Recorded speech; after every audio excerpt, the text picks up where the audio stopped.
Hello and welcome to Breaking Bread with Rivaaj Maharaj, where nothing is off the table. For today's episode, I wanted to talk about the breaking news coming out of the White House, where Donald Trump has just posted on his X account. So without further ado, let's get into it. I've just come across a post from Donald Trump on X, the White House, all of those countries that can't get jet fuel because of the Strait of Hormuz, like the United Kingdom, which refused to get involved in the decapitation of Iran. I have a suggestion for you, President Donald J. Trump. Now, the post is, it's actually quite a telling post. All of those countries that can't get jet fuel because of the Strait of Hormuz, like the United Kingdom, which refused to get involved in the decapitation of Iran, I have a suggestion for you. Number one, buy from the US. We have plenty. And number two, build up some delayed courage. Go to the strait and just take it. You'll have to start learning how to fight for yourselves. The USA won't be there to help you anymore. Just like you weren't there for us, Iran has been essentially decimated. The hard part is done. Go get your own oil. President DJT. Now, I remember when this Iran war kicked off and the United Kingdom, along with the EU, refused to enter the fray and help or to even allow the bases to be used. And then, flip-flop here. Yes, no, use the bases, don't use the bases. Sending a naval vessel, not sending it, soldiers going, not going, flip-flop. That's his nature, right? I did say that because of Donald Trump's personality, he's a narcissist. He will never ever forget what you've done to him. And he will use that against you. And that is precisely what he is doing.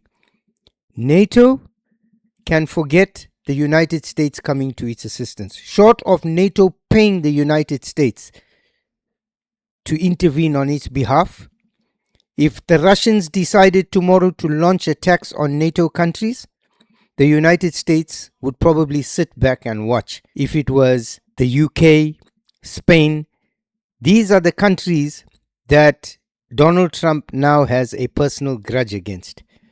And, in the world of politics, diplomacy speaks volumes. The problem we have is we don't have diplomats anymore. We have morons. Morons going out and doing our bidding for us, for the people of these countries.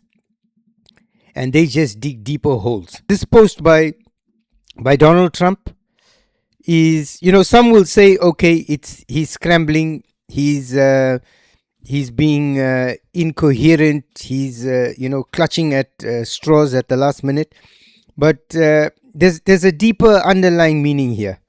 He's passing on these messages. From Donald Trump's first term, he mentioned NATO, he mentioned the United States pulling away, and we have now gone and given the Americans every reason to make the break. You heard Marco Rubio. Marco Rubio said to Kaya Kallas at the G7, if you feel you're capable of doing a better job regarding Ukraine and whatever else needs to be done, we're more than happy to step aside and you can go it alone.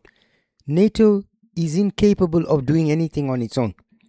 The Europeans, you've seen, the French and the Germans cannot even get a fighter jet program that they agreed to start together off the ground, resulting in the Germans having to rethink and now go back to the Americans to purchase more F-35s. The inability to act, to make a decision, for fear of it being a wrong decision, is the most crippling problem that the Europeans have. And that stems from its political mindset. When you are too liberal and you want to please everybody and make everybody happy, you end up doing nothing. You become impotent, and this is where you find yourself. You've made an enemy out of everybody, and even those that you seek to align with. These Islamist jihadi organizations that you keep backing, refusing to recognize Hamas as a terrorist organization because, Jeremy Corbyn and a lot of Labour MPs have, broken bread with them, refusing to acknowledge, these terror organizations operating and designating them as such, means that you want to be liked by them. The problem with that is that these organizations look at that and they look at you and your stance as a weakness. They'll sniff you out in a room full of people and they'll realize that you are a weakling. And you will not even get respect from them. They'll use you, abuse you, and throw you by the wayside because they do not respect. A narcissist does not respect an easy prey. They want somebody that is a challenge. And these jihadi organizations operate on pretty much the same principle as Donald Trump. Break it all down to their nature. They are narcissistic. And no narcissist wants an easy target. They want somebody that is going to make them work for it. And capitulating like this is, they look at you and they despise you. And Donald Trump is doing that. He is saying to the UK, go and get your own oil. Because he knows that tomorrow, should the Americans pull out of Iran, at the worst case scenario, he can pull out of Iran. It can be a disaster. It can be a failure. But the United States is still energy safe because they only get 3% of their energy needs from the Gulf.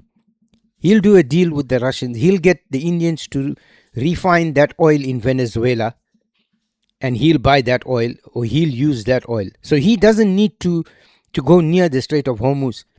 Gas, he's got enough. We have tremendous gas resources, oil resources, but we, again, are refusing to tap into it. Our green initiative has meant that we have sacrificed the livelihood of our population. So when he pivots back at the worst case scenario to the United States, Europe will be left with carrying the can, because much of Europe's energy security comes from the Gulf region through the Straits of Hormuz. Couple that with the fact that Europe's belligerent attitude towards the Russians has severed that. Vladimir Putin is a businessman. He is still saying, I'm prepared to sell energy to Europe. These are my prices, these are my terms, these are my conditions.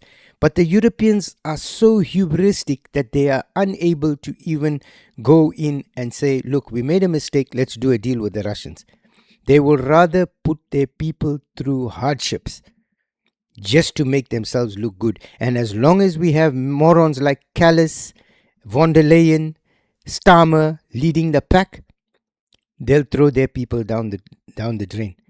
Because the funding for their lifestyle comes from us, comes from the taxes that we pay, comes from the deals that they do behind closed doors with corporations so that they can put money in their account, live the happy life, all the while, sneering at the populace. So again, the United Kingdom is in for a shock because for years they've gone on about this special relationship we've had with the Americans. And I'll tell you, there is no American president worth his salt or her salt coming in subsequent to Donald Trump that is going to reverse course on this, because the American people see it as a betrayal that when they required the United Kingdom and NATO, they were nowhere to be seen. So, good luck if the EU and NATO and the UK think that they can go it alone, because the money that was allocated for defense spending was appropriated to other nonsensical projects that we always thought we had the United States to fall back on. The rug has been pulled out from under our feet. We're now left standing naked on the world stage like the emperor without his clothes, with his new clothes. And even with all that going on, we're still trying to tell the people and lie that we are capable of doing this, that, and the other. I just don't see the logic. But anyway, this is something we're going to follow up on, and we'll keep you posted. I want to thank you for spending time with us, and we look forward to seeing you in the next episode. Please remember to like, share, and subscribe. as it helps us with the algorithm and it helps our channel to grow.